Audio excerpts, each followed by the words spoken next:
Hi everyone, welcome back to my channel. My name is Allison and today I'm going to talk about my knitting intentions for 2025.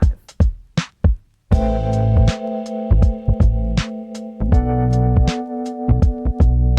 definitely touched on some of these at the end of my Everything I Knit in 2024 video, as well as a little bit in my winter knitting plans, but I figured it was worth making a whole video because I do have some overarching intentions that I will carry with me throughout the year.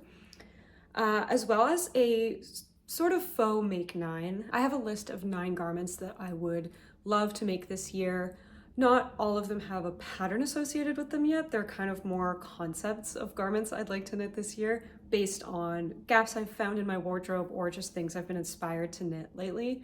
So I will first go over all of my sort of large intentions for the year, and then I will jump into the garments that I would love to knit in 2025. So my first intention is sort of my big knitting goal of the year, and that is to significantly reduce my stash. So in particular, there are sort of 2 parts to this intention that I want to focus on. The first one being I want a net negative yarn acquisition in 2025, meaning I want to use more yarn this year than I bring into my stash. Seems like it should be pretty simple, but last year I definitely did not achieve this. I brought way more yarn into my stash than I actually ended up knitting with. And so I'd like to mitigate that a little bit and work through some of that yarn and sort of still purchase yarn when I feel inspired to or when I have a need to.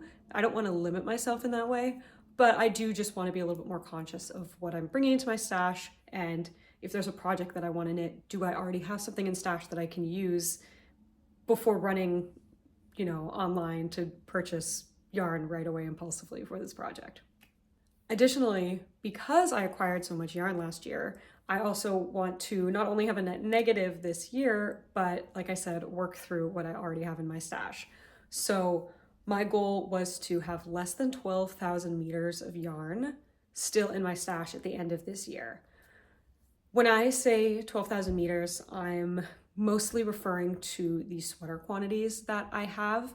The scraps, it is sort of hard to quantify what I have left from various different projects, and a lot of those are going into my excavation blanket.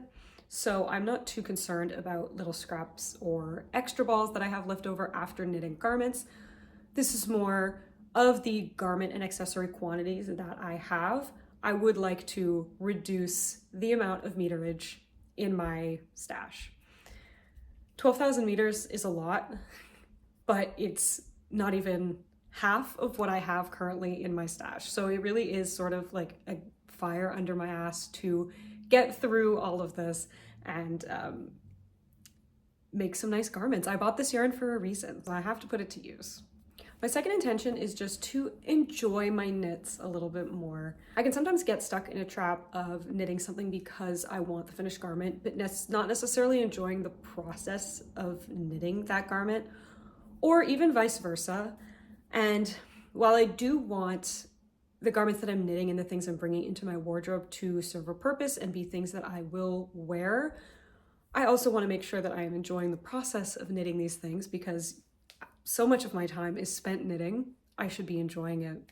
So I think I do have some languishing whips in my collection that haven't been bringing me joy, and I haven't been inspired to work on them either because I don't love the process of knitting them or I'm not excited about the finished garment anymore, or both. And I want to give myself permission to, if I'm not enjoying these knits, go ahead and stop working on them, unravel them, put the yarn to a better use instead of just having it sit in a bucket staring at me, making me feel guilty that I haven't worked on it. I want to put a little bit more thought before I just cast on a project and make sure it is something that I am really going to enjoy and get value out of. And sort of hand in hand with that is that last year I spent a lot of time knitting gift knits, which, don't get me wrong, I loved. I love being able to gift things to a lot of different people in my life that I love. Knitting is such a labor of love, and to get to show people love in the form of a knitted gift is really special. But at the same time, I think when it comes to knitting things for other people, I sort of can get a little uninspired or a little, I don't know, I guess complacent, because I don't have that excitement of getting to wear this garment once it's finished, or this accessory, or whatever it is. And maybe that is a selfish view, but I do think I want to be a little bit more selfish with my knitting this year and knit things for myself, considering how few items I added to my own collection last year. I think this year will be the year of knitting things that make me happy, and that goes hand in hand with knitting things for myself. I have a couple intentions on here that also pertain to this channel as well, since it is sort of part of my whole knitting journey. One of them is that I would love to work with a yarn brand this year. That's very vague and open-ended. I don't know what that would look like, but it's just always been sort of a goal of mine that I think would be really fun to partner with a yarn brand and maybe try some new yarns, or get sent some yarns that I already know that I love. I think that would be a very cool milestone in my knitting journey, YouTube journey. I would also love to grow this channel to 5,000 subscribers. I think that's pretty attainable, but also at the point I'm at now seems just so far away. So I want to make sure I'm putting the effort in and making good quality content, and hopefully that will result in more people finding the channel and hopefully enjoying what they see and subscribing. I think 5,000 would just, I can't even fathom it at this point. I think it's just mind-blowing. So I would love, love, love to hit that number at some point in 2025. I think that would be just an incredible goal. And the last of my more general intentions is to be a more active participant in the knitting community. For the last 5 years of my knitting journey, I've just exclusively been sharing these things on Instagram. And now that I've started creating content on YouTube, I've definitely been able to meet and talk to a few more people, which has been enjoyable. But as someone who is definitely a little bit more introverted, I have trouble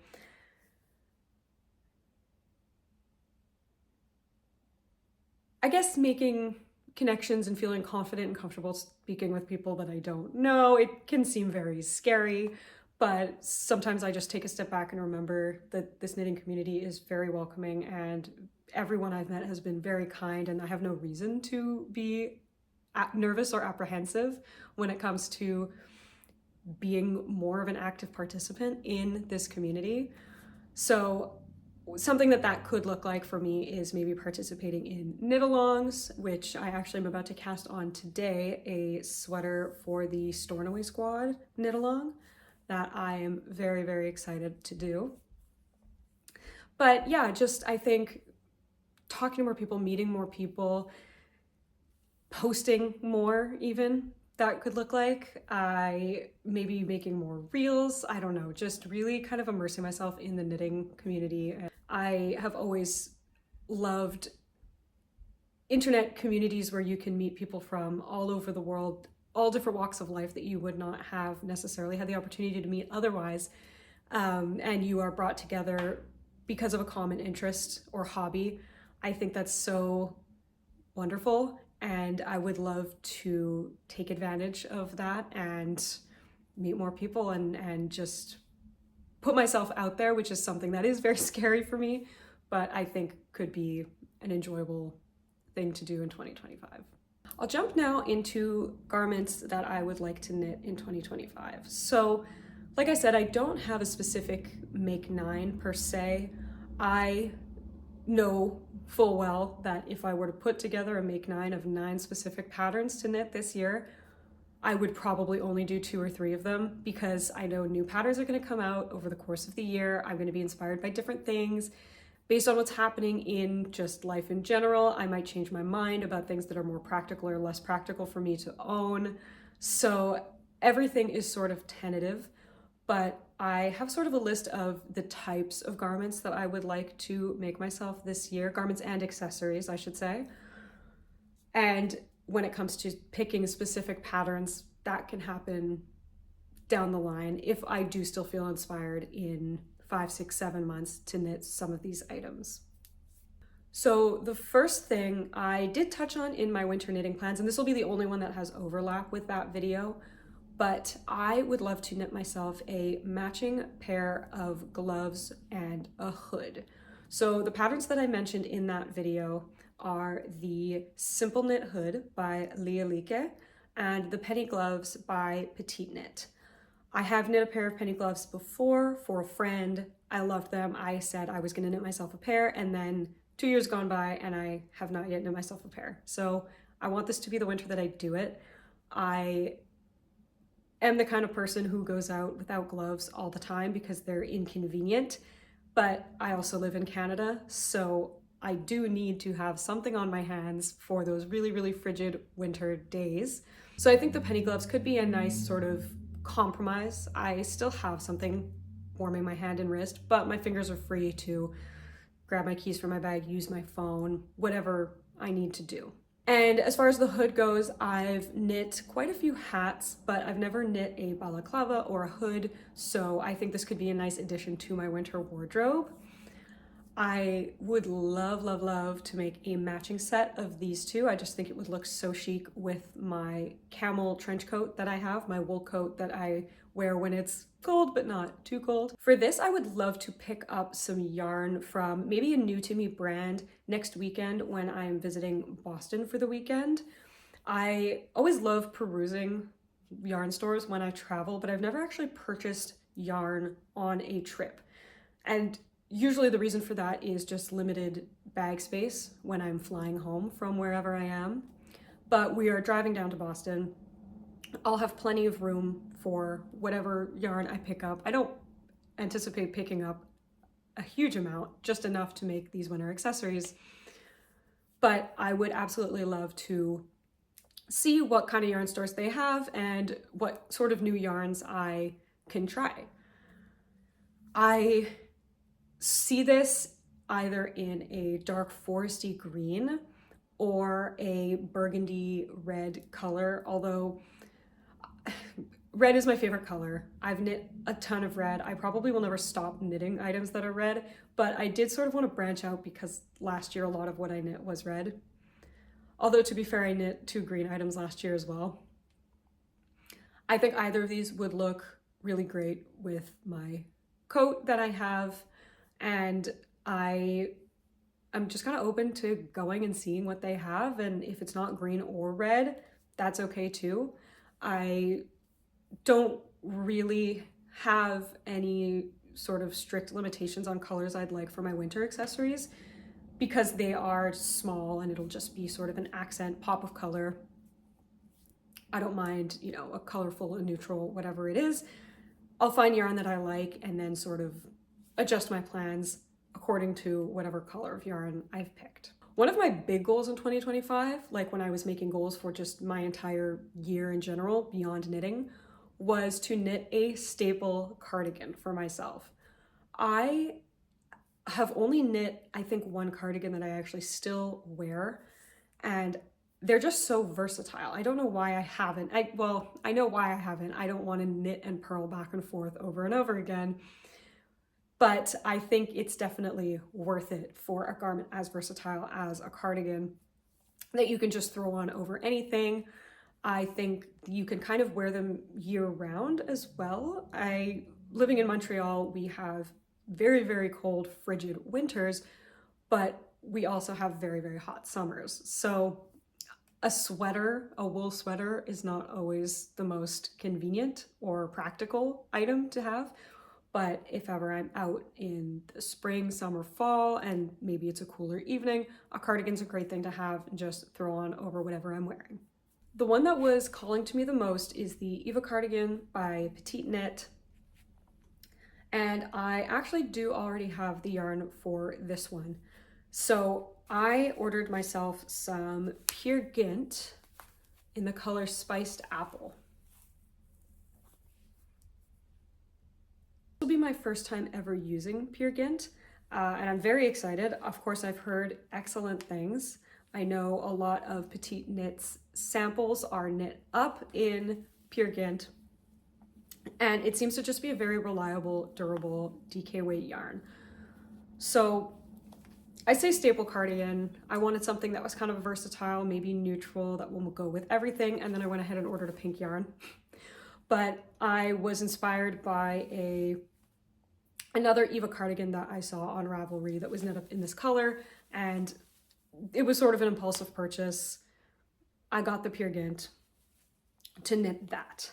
But I know Peer Gynt is a very good quality yarn. I'm sure this will last me forever, and I'm very excited to have this finished object. I'm also definitely open to knitting a cardigan in a more neutral color. Like I said, I think I would love to knit up a cardigan in sort of a charcoal dark gray, maybe a medium gray.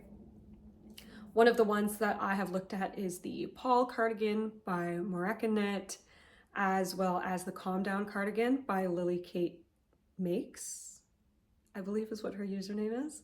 And of course, Petite Knit has the Champagne cardigan, the April cardigan, and the Eva cardigan. So just a plain staple cardigan. I definitely want to knit one. I really want to knit two, actually, and have, like I said, the more colorful one and the more neutral one that I can swap in and out. So that is definitely high up on my priority list. Now, hand in hand with that, I also would love to make myself an all over textured cardigan. I knit myself the Aosta cardigan by the Knit Pearl Girl very early in my knitting journey. I think I knit that maybe 4 years ago now. And I used a very chunky, unspun yarn from We Are Knitters or Wool and the Gang, one of the two.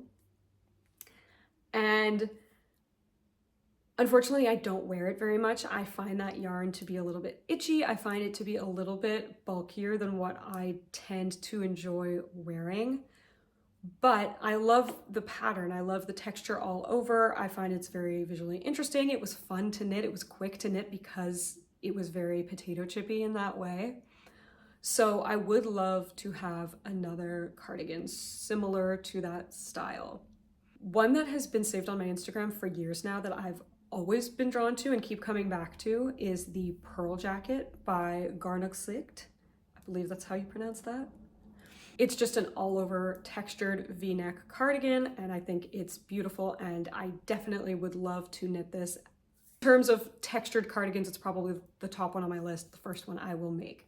So I am hopefully looking forward to getting that in this year. The next plan is one that I actually do have a specific dedicated pattern for. It's another pattern that I've had my eye on since it came out and have loved basically every single version I've seen of it. And I don't know why I haven't taken the plunge and just done it yet. And that is the Lakes Pullover by Ozetta. This is a saddle shoulder sweater with a bit of a higher neck. It looks super warm and thick and cozy. Like I said, I've always had this in the back of my mind and in my favorites on Ravelry, but I think what really tipped the scales and convinced me that this is the year I have to knit it was seeing Jessica from Those Twins Who Knit make a Lakes pullover in a bright red color. I just thought that was so beautiful and I felt so inspired, and I think I need a Lakes pullover in a red like that.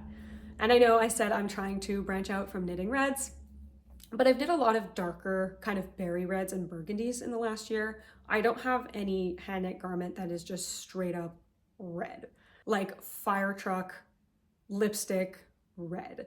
So I really hope to eventually get around to doing that this year. I picture myself knitting this up in Knit Picks Wool of the Andes, just because it is an affordable yarn. They have an excellent color selection, and I've used it before and enjoyed it. I like knitting with it. I like how it feels in the finished garment.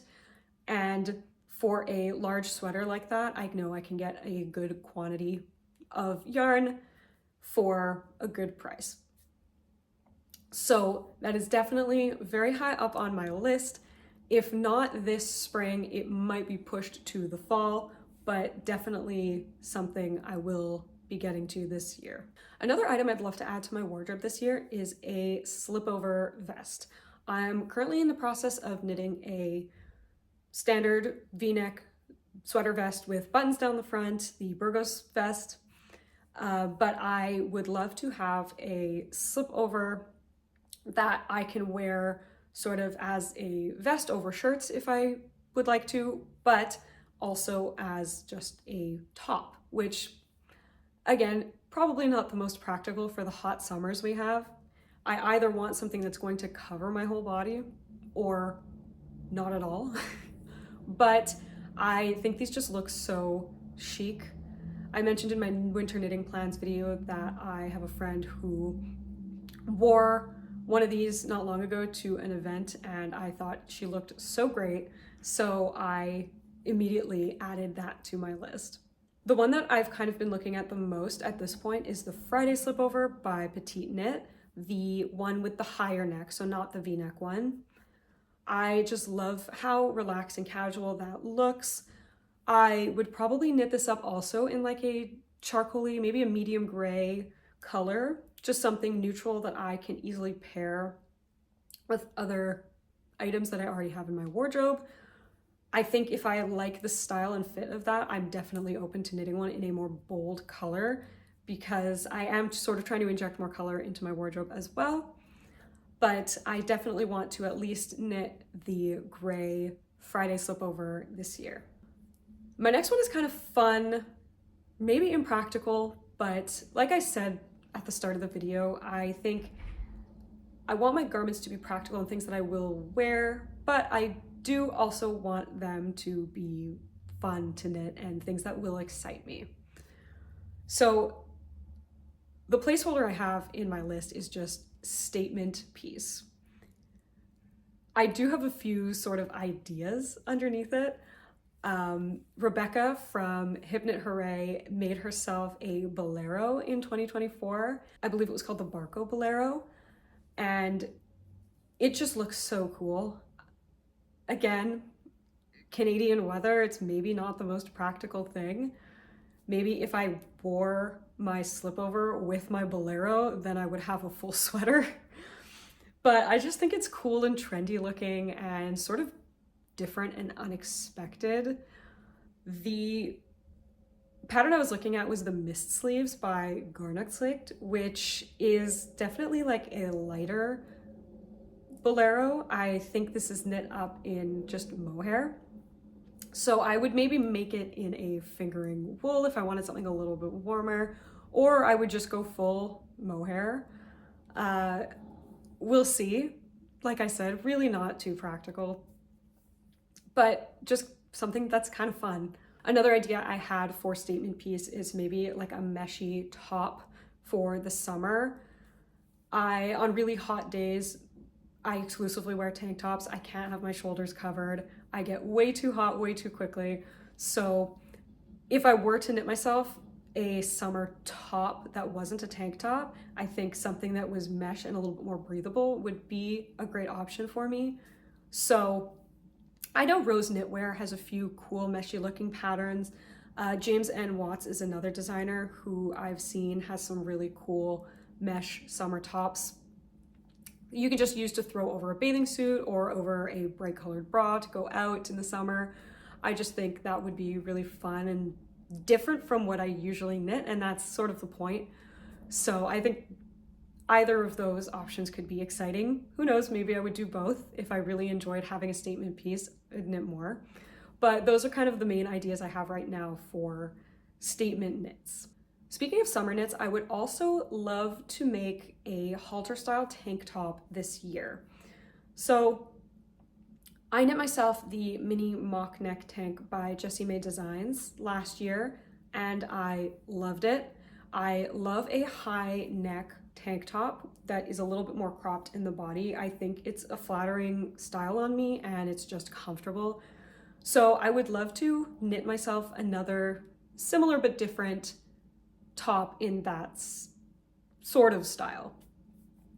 So the two that I have that kind of stuck out to me are the Pie Camisole by the Crea Dias Studios and the Tikva top by Lydia Rabarber. Both of them have a sort of similar shape, kind of a halter style, definitely a higher neck. I love both of these patterns, obviously the Pie Camisole being a little bit more basic and standard, just stockinette, where the Tikva top has a little bit more visual interest with the texture. I think I'm leaning more toward the pie camisole at this point just because for summer knits, I like to have just very plain basic items. I see myself knitting a lot of other textured garments this year, so I think something just a plain stockinette could be really nice on and off the needles super quick, and then can wear it throughout the summer, hopefully. And then even into the fall under some of the cardigans that I make. So I think this could be a great piece to have in my wardrobe. Definitely similar to a lot of the tank tops that I wear, but again, could be fun to have one that I've actually knitted myself. The last sort of vague item I have on my list is oversized turtleneck sweater. There are a million oversized sweater patterns out there that I could probably choose from. The two that I have on my list as kind of contenders are the Amy sweater by Petite Knit and the sweater number 25 by My Favorite Things Knitwear.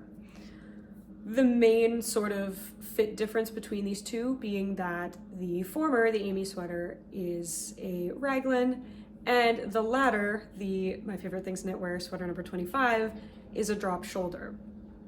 So right now, looking at pattern pictures for both of these, I do think I lean more towards the drop shoulder. I think if I'm going to knit myself a really oversized and roomy, cozy sweater, I do prefer that drop shoulder fit. So as of right now, that is sort of where I'm leaning, but because this is an item I don't necessarily see myself knitting until the end of 2025 in the winter, it's definitely subject to change.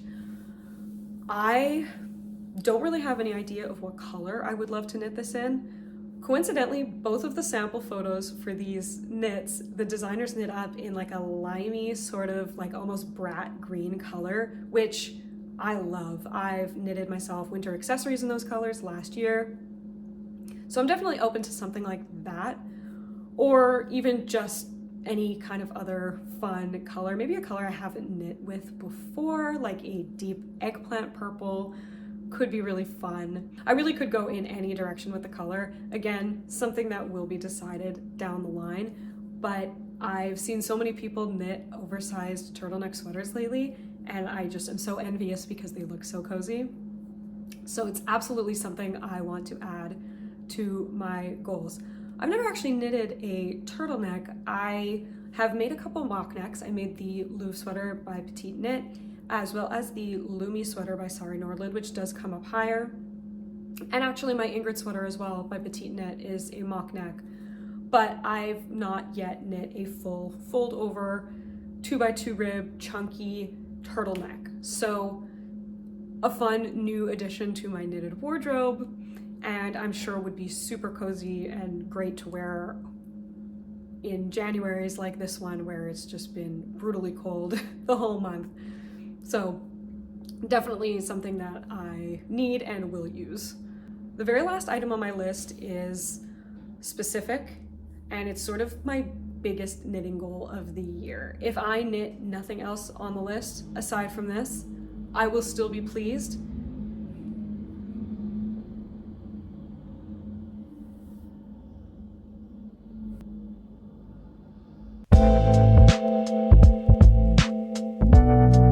It's the Dagmar jacket by Petite Knit. I know so many people are knitting some variation of the Dagmar pattern right now. She currently has the jacket, the pullover sweater, and the half zip or quarter zip version of the Dagmar. The whole collection is gorgeous, but I cannot get the idea of a cream white version of the jacket out of my head. I would love to knit this throughout the spring and summer and have it ready for the fall. I think it would be extremely versatile, and it's just the most beautiful pattern I've ever seen. Currently, I am imagining knitting this up in Knitting for Olive Heavy Merino, held with their soft silk mohair, both in the colors Marzipan. I've never worked with either of these yarns. I have worked with the regular fingering weight merino from Knitting for Olive, and it's definitely worth the hype. It is a great quality yarn. It doesn't pill. It's lovely to work with. I know the heavy merino is not exactly the same, but I would love to use it on this jacket. The soft silk mohair, I've just heard so many amazing things about. I have touched it in the store and it's definitely soft and I've definitely loved to work with it. I have just never owned it and knitted anything with it myself. So being that this is a Knitting for Olive jacket with 2 different yarns held together, it's definitely going to be a pricier object that I am knitting. So the goal right now is to pay for this yarn entirely using money from my YouTube videos. So it's sort of a goal that I have, is to hit this certain amount that I would need to buy the yarn, and then I will go ahead and purchase the yarn, and then, like I said, hopefully have it ready for the fall. I think that would be such a staple piece to have. I don't really have too many spring and fall specific jackets. I will often go from a winter coat to just sweaters outside.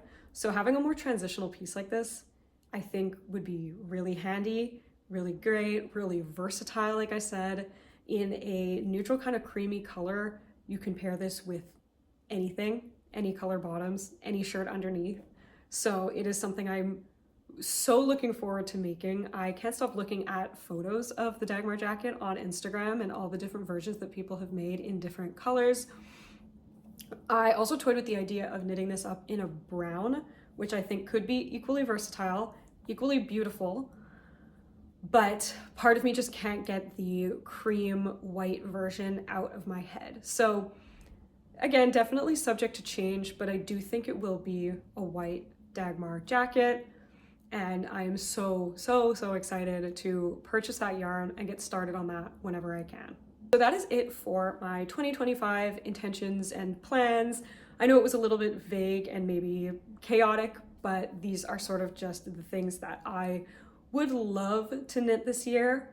I won't be too hard on myself if I can't get around to all of these items. I don't think it's realistic to expect that I will get around to every single one of these items, but anything I don't knit this year, I can always carry into 2026. And if it's not something that I find is inspiring me anymore, I can just take it off the list, which is the great thing about knitting being just a fun hobby, is you can decide what you want to do. And if you want to knit something, bump it up on the list. If you don't want to knit anything anymore, get rid of it. Thank you so much for watching this video, and I would love to hear about your plans down below, or if you even have some of the same plans as me.